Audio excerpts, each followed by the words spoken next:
hope you're having a great day. Today I want to talk about a query that I get all the time because, I'm someone who likes to talk about the importance of sleep. And it's true. I mean, sometimes the truth hurts us, especially if we can't sleep well at night or we struggle with it. We don't like hearing the truth about something because we can't do it. But I always say difficult doesn't mean impossible. What happens with moms when they're breastfeeding or they're feeding their child and they have to wake up in between different timings and their sleep gets disturbed? How do they manage? This is a question I get from a lot of women. But the first thing I want to do is talk about mindset and perception. Because today, a lot of people make a big deal out of small things. Now, I want you to reflect on 2 points before I give you the solution on how you can make sure you get the right amount of sleep and sleep deprivation doesn't harm you if you have a child or you have 2 children or you plan to have 3, 4, or 5 kids.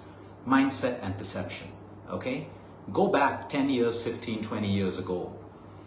If there was a problem with women feeding children in the night, waking up every 1 hour, 30 minutes, 80 minutes, everyone would be sick.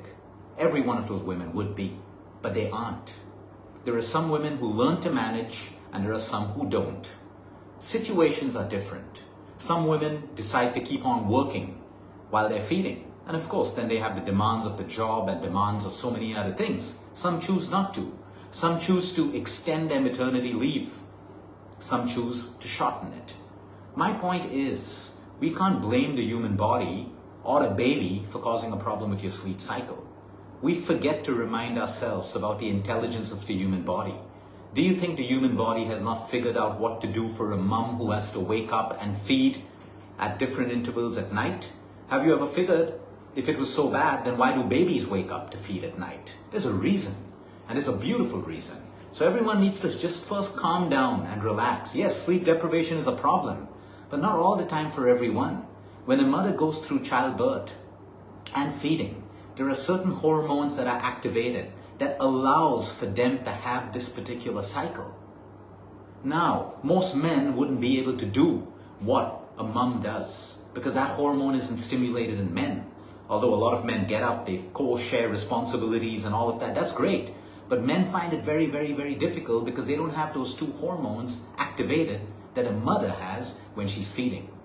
So first, trust the intelligence of your body. I want to talk about mindset. If you're spending time before you're pregnant or while you're pregnant with people who only talk negative about breastfeeding and how it's ruined your life and how you're sleep deprived and how everything is so frustrating, that's exactly what's going to happen to you. Whereas if you have a positive mindset and realize that like you, there are millions of women who have figured it out. And yes, they wake up at regular intervals, but they figured it out. They're fine. Sleep deprivation doesn't hurt them because they know how to manage the rest of their day. So it all starts, number 1, with mindset. And I always say, our thoughts and our behavior becomes a product of who we constantly spend time with. It's like menopause. Women start talking negatively about menopause when they're 35, 37, 38. Most women manifest it. They manifest a poor menopause. Most women do that. And a lot of them cases are real. But you keep talking about it. You keep resisting it. You manifest, I don't want menopause. Oh, I heard she had hot flushes. Oh, I heard this. What about all the women who went through menopause and one fine day they just realized my period has stopped and they flowed through it beautifully? You see, your mind, the words you use, the things you talk about plays a huge role. Now let's get straight into solution mode. Everything starts with understanding. Why will a baby wake up at night when a baby's supposed to sleep? Many reasons. When a baby is born, the circadian rhythm of the baby is very immature. So the baby wakes up during the day and night to get accustomed to sleep-wake cycles and light and dark. So that they get learned, their suprachiasmatic nucleus in the hypothalamus of their brain gets used to light, dark, night and day. The circadian rhythm gets mature with a baby waking up in the day, sleeping in the day, waking up at night and going back to sleep. That's number 1, one reason. Number 2, the composition of breast milk in the night is very different from the composition of breast milk in the day. There are more nutrients and more hormones in breast milk at night. And that's the growth process. We all know that growth happens while you sleep, right? We grow while we sleep. Babies grow while they sleep. Their digestive systems are in growth. And that's why the composition of milk, this is the beauty of the human body. This is the beauty of, and if a woman can't breastfeed, it's okay. Don't be hard on yourself. It's all right. Many women can't breastfeed. You don't have to worry about it. But for the women who can, the magic is in the composition of breast food at night, because the baby's in growth process. And then the body makes sure they have adequate nutrition throughout the day. They're feeding during the day, they're feeding during the night. This is important so that the baby's blood sugar levels don't drop.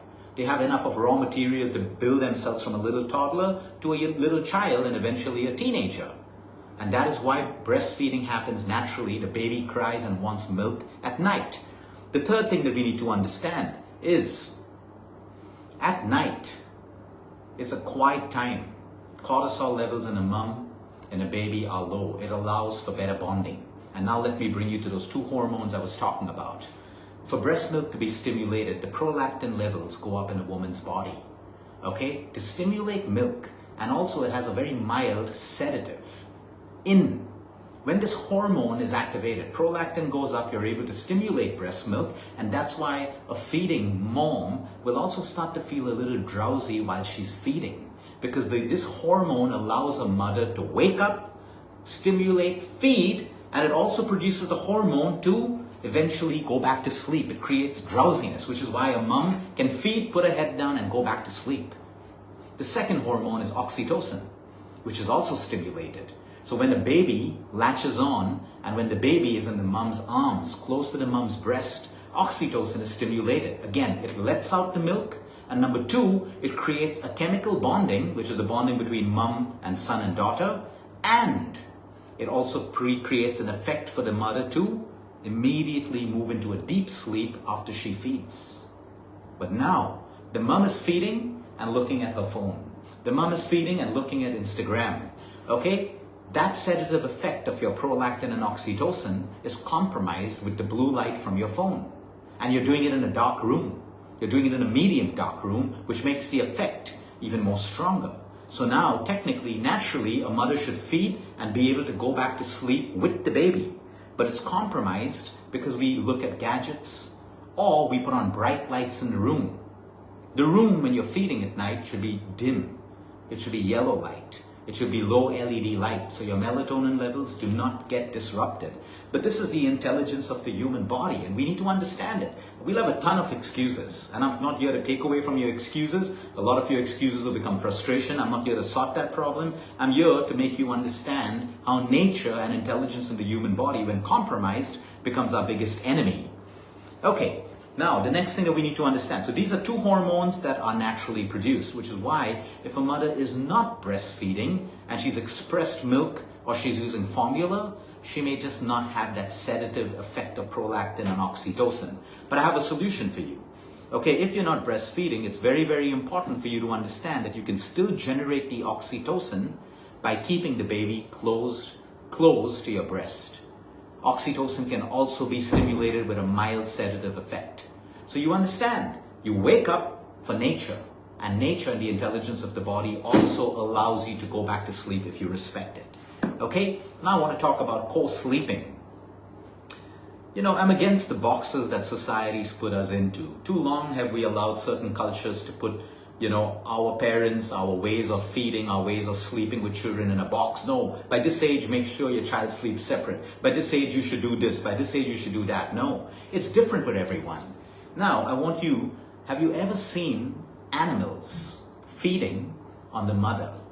The mother could be sleeping and lying down, and whether they're dogs, kittens, lions, tigers, they're suckling on the mother's nipple while the mother's lying down in a state of rest.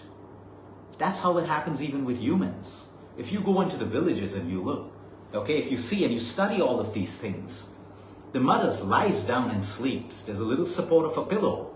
She could be sleeping and the baby suckles on her. So the mother's sleep doesn't really always have to get disturbed. The mother may be aware that it's happening, but she's in a restful position. And the moment the baby stops suckling on her, she and the baby both fall back asleep again. This is called co-sleeping together. But a lot of women say, but Luke, you know, someone told me that I should separate the kid from me. It should not be on our bed. It should be on a different bed. So now that's where we've come in between nature. Now the baby cries, you got to get up, walk over to the cot, take the baby out. You've disturbed your sleep. You know, we've moved away from nature. And of course, there are some cases where you cannot co-sleep and feed. If your baby has a low birth rate, if the parents are smokers, you know, all of these things, or you have any lung issues, okay, or you have low blood pressure. then these are instances you can't do it. But this is nature. This is nature. If a baby's hungry and she finds the mother's breast close by and accessible, the baby will drink milk naturally, and you do not have to get disturbed at that particular time. So co-sleeping there's another beautiful thing, and this is what I learned in the Masai Mara in Africa. When I was speaking to ladies, because there are many children, and they said the importance, Luke, of letting your child sleep close to you. You see, children at that age, they want security and they want food. The closer they are to the mom, the more secure they feel. So many babies then will really only wake up for milk. But when the baby is separated at a very young age, sometimes you think the baby's woken you up for milk. They've also woken up for security. They're looking around for the mom. Ever tried separating a little kitten from the mom? Or a little baby animal from the mother animal? It's a problem. But we human beings do that because someone told us that our children should sleep away from us. The closer they are to the mother, the better it is. Not just for bonding. Every aspect. Growth, hormones, and everything. So you may want to understand that these things are important, and if you can co-sleep with your baby, of course there are instructions for the husband, X, Y, Z, that you need to figure out. But my point is, this is how nature works. When we go against nature, things become difficult, unnatural, struggle. When we're aligned with nature, it's fine. And if you're not comfortable co-sleeping, because a lot of moms are like, Luke, no, I feel a little scared. Sit up on the bed. Feed, drop your head back down, use the effect of prolactin and oxytocin, and sleep.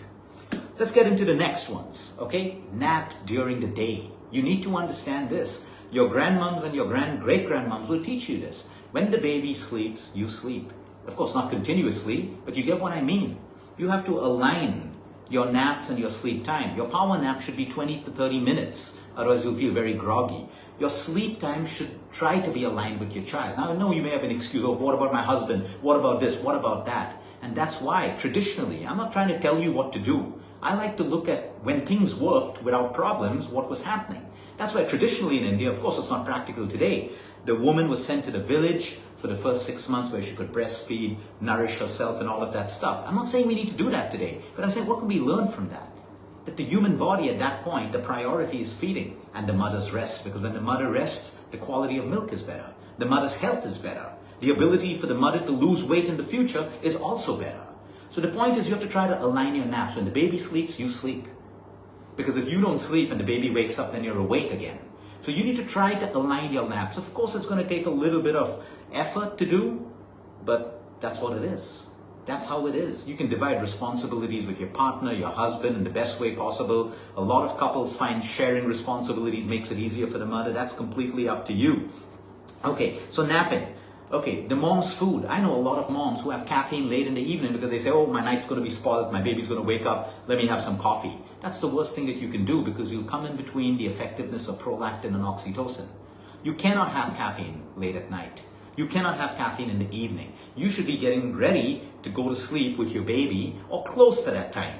And the food that you eat will also determine how well you sleep.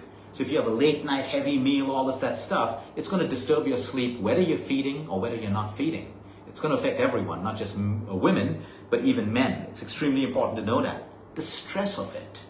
The more stress you create around this, the more problems you have of not being able to fall asleep. So take help. I'm not here to say that you got to figure it out. Take help if you want. There are experts out there. There are breastfeeding experts and all of that stuff. But what I'm trying to say is you don't have to be sleep deprived. You don't have to. If you woke up 7 times in the night, but you're able to catch up on your sleep during the day, naps, all of that, wake up with your baby, go back. Because then tell me, you think you're sleep deprived. What about your baby? Your baby woke up equal amount of times, right? Nature looks after you. In that phase, in every phase of our body, there are certain hormones that are stimulated to look after us in every phase of life. Before you're pregnant, as you get pregnant, when you're pregnant, every trimester, the intelligence of your body is looking after you. And this is how you manage your sleep. It is so important for us to understand the importance of all of these things. And the moment your baby falls asleep, darkness in the room, because darkness stimulates melatonin. So these are some of the easiest things that you can try to do if your sleep cycles are being disturbed. And it's always helpful not to look on Instagram for, tips from this. Where have I learned all of this from? By speaking to mums and grandmoms who never went through these problems. Why? And when you look at them, they didn't do anything special. They just observe circadian rhythms and they use common sense. When my baby naps, I nap. I understand times have changed today. A lot of women are working, all of that stuff, but then all the more reason for you to try to figure it out. And that's why I'm very respectful of companies who extend maternity leaves for people, because that's your point. That's the best time of your life, when you're nourishing your baby, you're feeding them, you're looking after your health as well. But if you have chosen to do it all, then I always have to talk about the word sacrifice. We always sacrifice something of lesser value for greater value in life. And sacrifice is a necessary word. It doesn't matter if you're a billionaire, it doesn't matter. At any given point in life, we need sacrifice. So if you need to sacrifice a couple of things to make sure that your sleep during the day kind of makes up for the lost sleep at night, you got to do that. But like I said, take help. The first thing, change your mindset. Because like I said, if sleep deprivation was a problem with every woman who was feeding, then every woman would be suffering and every woman would be having health problems. But every woman doesn't. So you got to figure out where you can make those little changes and where you can build that little more sleep, either at night or either at day, and believe me, it will help you feel better. Have a great day, everyone. Until next time, eat smart, move more, sleep right, breathe deep, and remember, you care. It's all about you.